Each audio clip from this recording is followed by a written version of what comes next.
پیارے بچوں، میں ہوں آپ کا دوست چھوٹو استاد، جو آپ کے لیے اچھی پیاری پیاری کہانیاں لے کر آتا ہے۔ آؤ آج سنتے ہیں ایک نئی کہانی۔ یہ کہانی ہے بہت پرانی۔ یہ کہانی ہے کچھوے اور خرگوش کی کہانی۔ ہاں پیارے بچوں، ایک کچھوا اور خرگوش دونوں دوست تھے۔ دونوں ایک ساتھ کھیلتے کودتے گھومتے پھرتے تھے۔ ان کو معلوم تھا کہ لڑائی اچھی بات نہیں، لیکن پھر بھی کبھی کبھی ان کی آپس میں لڑائی ہو جاتی تھی۔ ہوتا یوں کہ دونوں راستے میں جا رہے تھے تو خرگوش تیز چلنے کی وجہ سے آگے نکل جاتا اور کچھوا اپنے بھاری جسم کی وجہ سے تیز نہ چل سکتا تھا اور پیچھے رہ جاتا تھا، جس پر خرگوش اس کا مذاق اڑاتا تھا۔ اگر تم کو اپنے تیز چلنے پر زیادہ غرور ہے تو آؤ ہم دونوں ریسنگ کا مقابلہ کر لیتے ہیں۔ خرگوش اس کی بات سن کر بہت ہنسا اور اس نے کچھوے سے کہا کہ تم مجھ سے ریس میں جیتو گے۔ اور پھر یہ کہہ کر خرگوش نے کہا کہ چلو ٹھیک ہے، مقابلہ کر لیتے ہیں۔ مقابلہ شروع ہوا۔ مقابلہ شروع ہوتے ہی خرگوش تیزی سے آگے کی طرف بھاگنے لگا اور کافی دور تک بھاگتا رہا۔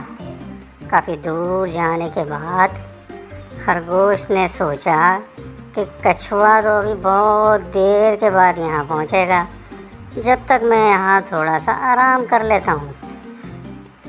یہ سوچ کر وہ ایک درخت کے نیچے سو گیا۔ خرگوش آرام سے خراٹے لے کے سو رہا تھا۔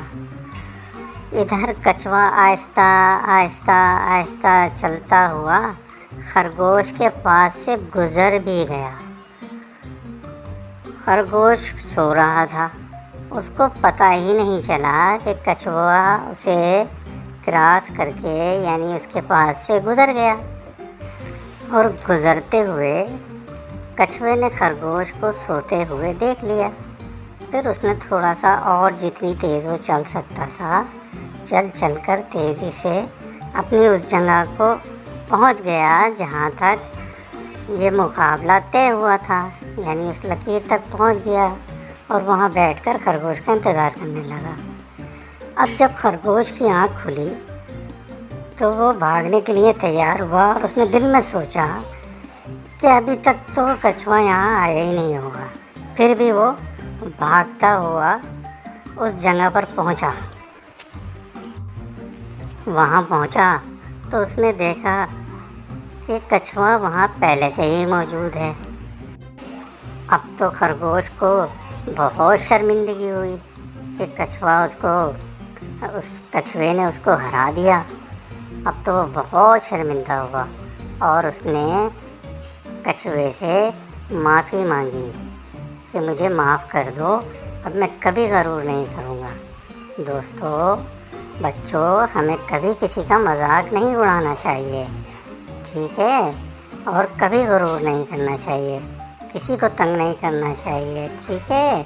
چلیں اب ہم ملتے ہیں آپ سے کسی اور نئی اور اچھی کہانی کے ساتھ۔